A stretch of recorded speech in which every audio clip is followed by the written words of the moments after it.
Hare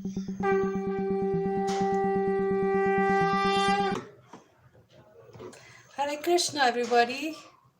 Welcome to the live session of Bhagavad Gita as it is. I hope that you have got a chance to see my last video on second chapter from verse number 5.4 to 6.3. This is the second last session of the second chapter, and I hope you can hear me. You know, when these live sessions happen, I'm kind of, I feel like if you cannot hear me, do let me know in the comment section so that I can check my microphone and do something about it. So I'm assuming that you can hear me. I don't know, I've got this, because once it happened that I had a live session and the sound was muted and nobody could hear a thing. So I don't want that to be repeated. So if you cannot hear me, please indicate in the chat. I don't see any messages, so I'm assuming I'm audible. So in the second chapter of Bhagavad Gita, which is a long chapter, Lord Krishna basically starts his discourse, and he covers quite a number of topics ranging from Sankhya, analysis of matter and spirit, to sakaam karma, or the karma which we all do. We all do action with intention of getting some fruitive results. So Lord Krishna talks about that, and he says there's nothing wrong with that, but it has to be as per the regulations of the scriptures. Our scriptures are perfect. They are the words of the God. So our scriptures indicate what each one of us have to do, what are our prescribed duties. And if we follow that prescribed duty and we do our karma, we do get positive results. The scriptures do not encourage whimsical action. We are not meant to do anything what we please. Now, today's modern age is so lopsided, so confused that people actually glorify. You know, I'm living the life that I want. It's not like that. The scriptures have given quite clear, precise instruction as to how we are meant to live our life based on what ashram we are in. Ashram is the four distinct stages of life. You could be a student, you could be a householder, you could be a retired person. So everybody has got a prescribed duty. So that's a kam karma. So that's taken care of in the second chapter. And then moving on, Lord Krishna explains Nishkaam Karma Yoga, and Lord Krishna uses the word Buddhi Yoga for the first time. Or for that matter, the word yoga is used for the first time in the second chapter. And Lord Krishna explains what's Buddhi Yoga. And Buddhi Yoga is nothing but Nishkaam Karma Yoga.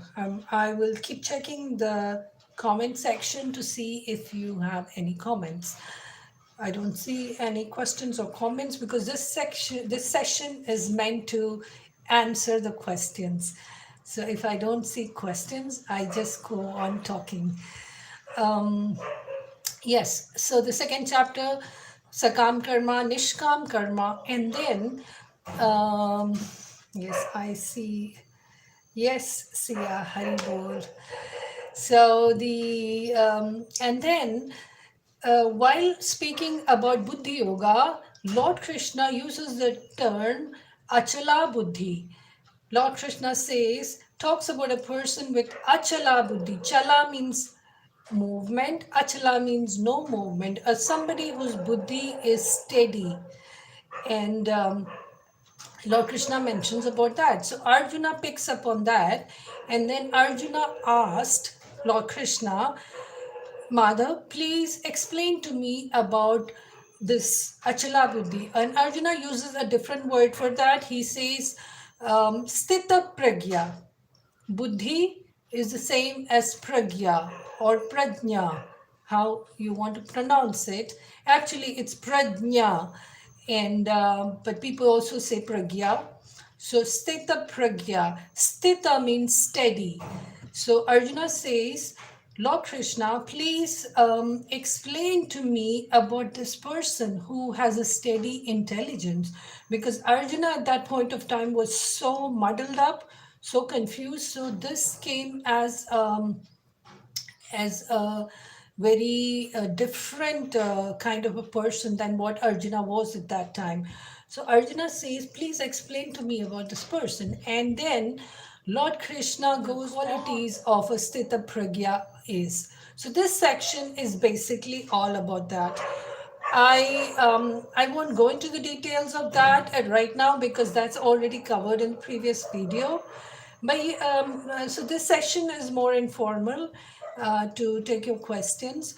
So a person with steady intelligence, and before this section, I was thinking, what example can I give of an actual person who has a steady intelligence? And a few names came to my mind. One name is that of Maharaj Bharat. Maharaj Bharat, not when he was Maharaj Bharat. We see in Bhagavatam 3 lifetimes of Maharaj Bharat. First, when he was a Maharaj, and then when he was a deer, and then when he was Jad Bharat. So, Maharaj Bharat's 3 lifetimes are covered in Bhagavatam. So, when he was Maharaj Bharat, very briefly, I won't go into the details of that story. So, very briefly, Maharaj Bharat was a great devotee of Lord Krishna and he was a great emperor. He ruled his country, his whole Bharatvarsh very nicely.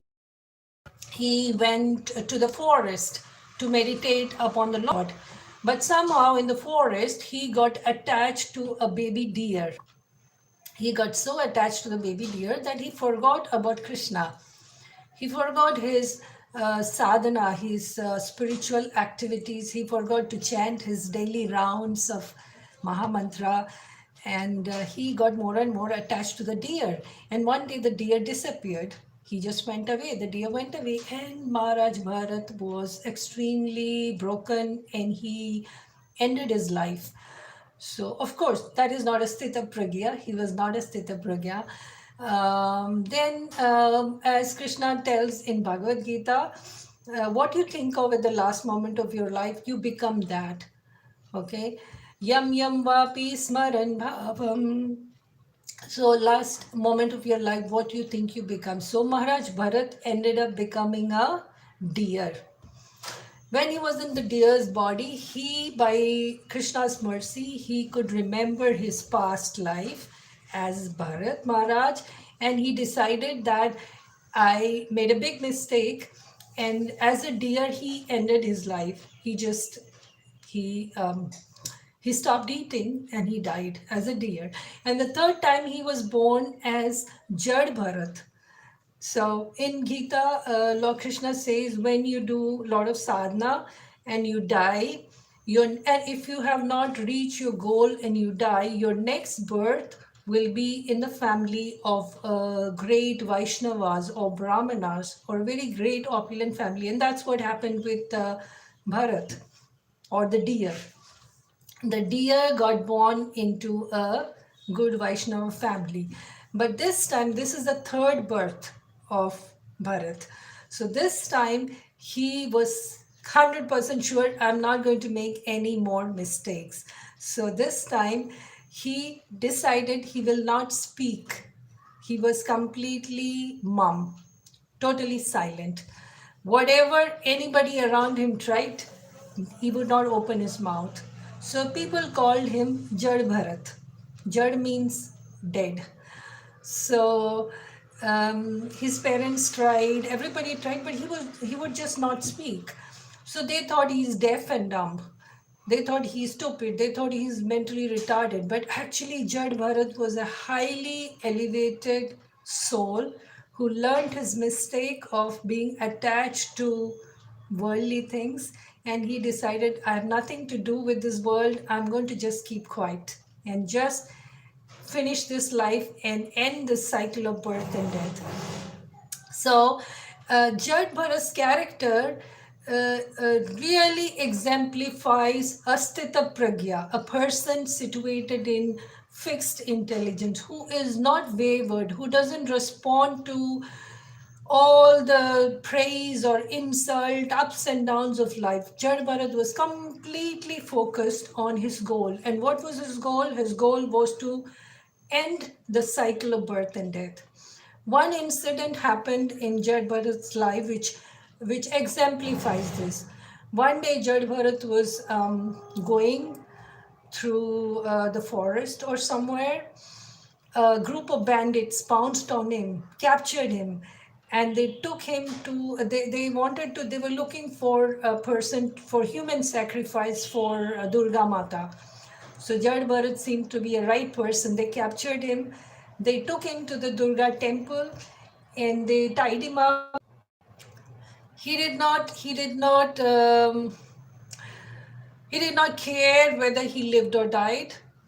So that is the Sthita Pragya. So while he was going to be, his head was going to be chopped off, Jad Bharat, by the bandits, Jad Bharat was completely cool. He didn't do anything. At that moment, what happened was Goddess Durga, at whose temple Jad Bharat was being killed, from the Murti, from the deity, Goddess Durga jumped out and killed all the bandits who were going to kill Jad Bharat, because Goddess Durga understood that this is a highly elevated devotee of Lord. So Goddess Durga saved the devotee of the Lord, and by killing her own devotees, those bandits were devotees of Goddess Durga. So Goddess Durga killed her own devotees and saved the devotee of Krishna. That is the high position of a Krishna devotee. So Jad Bharat, why I'm telling you this story is that Jad Bharat was completely calm when his head was being chopped off. That is the quality of a Sthita Pragya, a person situated in Samadhi or fixed intelligence.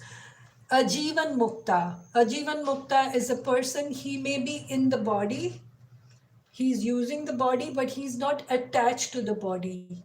He knows he's a spirit. Okay, so, and that's one incident from Jad Bharat's life. The other incident is that one day again, Jad Bharat was walking through the forest. There was a king, an emperor being carried in a palanquin. You know, the four people carried the palanquin, and the king was sitting inside and he was being carried. One of the bearers, one of the four-person, the servants of the king, had a problem. He could not walk. So the other three were looking for one person to hold the palanquin. So they saw Jad Bharat and they called him, hey, you hold one of this side because we need four people and there's an emperor sitting inside. So it was King Rahugana who was sitting inside the palanquin. Now, Jad Bharat, being such a great soul, when he used to walk, he would look down and make sure that he's not stepping on the ants or insects. So when he was walking like that, he was not walking steadily because always he was looking down to see that, ensuring that he's not stepping on the ant. So the palanquin was moving here and there, and the king who was sitting inside was getting annoyed, and he shouts. He says, what's happening? Why is my palanquin moving so much? So the other workers say that there's this new person who is holding the palanquin and he's shaking it. He's not walking properly. So the king gets angry and he shouts at Jad Bharat. he says, what do you think you're doing? I could punish you for this. I'm the king. And he gives a lot of abuses to Jad Bharat. And Jad Bharat is calm. As usual, he's calm. He's Sthita Pragya. And finally, Jad Bharat gives a discourse to Rahugana, King Rahugana. And that's a very profound set of knowledge, wisdom in Srimad Bhagavatam. So that's the story of Jad Bharat, who exemplifies the qualities of a Sthita Pragya. And so Sthita Pragya, Arjuna asks a few questions as to what a Sthita Pragya is, a person of steady intelligence. And such a person is not wavering. Whether he receives praise or he receives insult, he doesn't identify with that. The problem happens is that we identify with our body. If somebody insults you, the insult is happening to the body. It's not happening to your soul. Is not affected by anything outside. The nature of the soul is Sat Chit Ananda. It's full of bliss, it's full of knowledge, and it's eternal. So whatever things outside happens does not affect the soul. The problem is we identify with this body. We are not the body, but we misidentify. So a person of steady intelligence does not identify with the body, he identifies with the soul. Therefore, he is not affected by outside factors. So in Bhagavad Gita, this section, Lord says that our senses are the first point of contact with the outside world. We have 5 senses: eyes, nose, ears, our sense of touch. It is through these senses that we see outside world. We perceive the outside world. So the sense control is the first point of mind control. There is a beautiful analogy given of a chariot with horses, 5 horses representing the 5 senses. And these horses are wild horses. They go all over. And the reins with which the horses are controlled is the mind. And the person, the chariot driver, is the intelligence. So there's a hierarchy. Above the senses is the mind, above the mind is the intelligence, and above the intelligence is the soul, who is the passenger sitting at the back. So, if you are able to control your senses, you can control your mind. If you can control your mind, your intelligence will be controlled, and your soul will reach the correct destination. So how do we control the senses? That's a big question. There are many artificial ways of controlling the senses. Like nowadays, different fashion is there, like, transcendental yoga and this and that. But Lord Krishna clearly says in Bhagavad Gita, these are all temporary ways to control the senses. You cannot achieve 100% results by these kind of sense control. So what do you have to do? You have to divert the senses towards the Supreme Lord. Bhakti. Bhakti is the only foolproof way to control the senses. So what, in other words, suppose you like to eat a lot, you like to eat nice things, you like ice creams, you like cakes and pastries and all that. You don't have to give up that. You can eat all that. Okay? But what you have to do is, you have to first offer it to Lord Krishna. You have to make all delicious food items if you like them, and you offer it to Lord Krishna. Then that you eat as a prasadam. So you are not repressing your senses. You're indulging in your senses, but you're doing after offering it to Krishna. So that is bhakti. So bhakti, when you do bhakti, your senses will be controlled, because Krishna as the Supreme Lord will help you. because you've offered it to Krishna first. So he is going to help you to control your senses, which in turn controls your mind. And all the other things, same logic is for all the other sense organ. It's the same logic. So that's about sense control. And so Arjuna asked a few questions, and those questions seem literal. The Sanskrit words used in it seem literal. Kim rajeta, kim asina, which means how does he walk, how does he sit? But the deeper meaning is, how does a person of steady intelligence respond to outside stimuli? And a beautiful example of a tortoise is given. When a tortoise is poked, when the tortoise perceives some kind of a danger, what does he do? It withdraws its senses inside. It withdraws its limbs inside. And a person of steady intelligence does that. His senses are in his control. He is not controlled by the senses. And in this section, then we also the analogy of the chariot, as I said, is given, where the different senses are compared to horses. And the only permanent way of controlling your senses and your mind is through bhakti. All other means are going to fail today or tomorrow, because it's artificial. You cannot curb your senses forever. And there are examples from Shastras where great yogis have fallen down. And one example is that of sage Vishwamitra. One example is that of Shaubari Muni. Both were great elevated souls, and they were doing severe austerities, which we cannot even imagine. And they were doing tapasya for 50, 100, thousands of years. So you can imagine how difficult the tapasya is.